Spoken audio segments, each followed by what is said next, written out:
ఎంతో పవిత్రంగా ఈరోజు రేపు ఆనివారి ఆస్థానానికి ముందు వచ్చే మంగళవారం రోజు కోయిల్ ఆల్వార్ తిరుమంజనం స్వామివారి ఆలయం మొత్తం ఈరోజు శుద్ధి చేయడం జరిగింది. చాలా సంతోషం. ఇదే శుద్ధి కార్యక్రమం కూడా మొత్తం తిరుమల తిరుపతి దేవస్థానంలో పనిచేస్తున్నటువంటి అన్యమతస్థుల పట్ల కూడా శుద్ధి చేయాల్సిన సమయం ఆసన్నమైంది. ఎందుకంటే కొంతకాలంగా మనం చెప్పుకుంటున్నాం, ఇంతమంది పనిచేస్తున్నారు, అంతమంది పనిచేస్తున్నారని.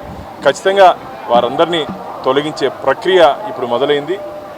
అంతం కాదు, ఇది ఆరంభం. మారిగా చివరి ఆఖరి వరకు ఉన్నటువంటి అన్యమతస్థులందరినీ తిరుపతి దేవస్థానాల నుంచి ఖచ్చితంగా తొలగించేంత వరకు ఈ ధర్మకర్తల మండలి, మా టీటీడీ అధికారులు మేము అందరం కలిసి నిన్ననే మొన్న రాజశేఖర్ బాబు సంఘటన మరొక ముందే ఆయనేమో ప్రార్థనలకు పోతాడు ఆదివారం.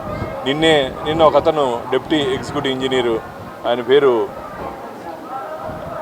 ఐలయ్య, ఏదో కారు పైన ప్రైజ్ అలాడంట.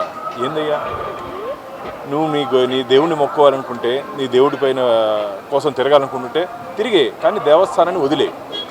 మీరు ప్రైజ్ అలాడని చెప్పి అన్యమతాన్ని ప్రచారం చేయాలనుకుంటే చేసుకో, కానీ టీటీడీని వదిలే. మీరు వదలకపోతే మిమ్మల్ని అందరినీ వదిలించే ప్రక్రియ మొదలైంది. ఈ జరగబో ధర్మకర్తల మండలి సమావేశంలో దీని మీద సుదీర్ఘంగా చర్చ తీసుకురాబోతున్నాం.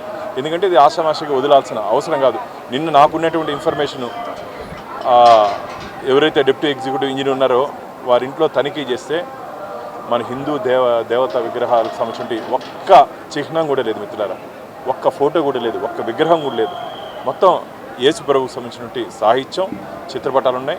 కాబట్టి రేపు ఎల్లుండో ఖచ్చితంగా వారిని ఉద్యోగం నుంచి సస్పెండ్ చేసేది కాకుండా ఖచ్చితంగా రిమూవ్ చేస్తే మంచిదని చెప్పి శ్రీవారి భక్తుల నుంచి అనేక మంది నాకు ఫోన్లు చేస్తున్నారు.